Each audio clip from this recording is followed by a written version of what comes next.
In this video, I'll show you how to add a sales rep to a sale.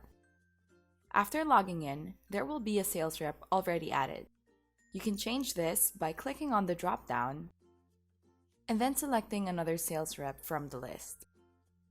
Now, depending on the nature of your business, you may also want to change the sales rep on an item line.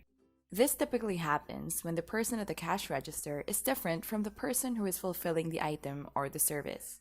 To do this, you can click on the More Options icon beside the item you want to assign a different sales rep to. Select Edit Line Sales Rep. From the pop-up, select the sales rep you want to add to the line, and then click Save. You will see the new sales rep added below the item line.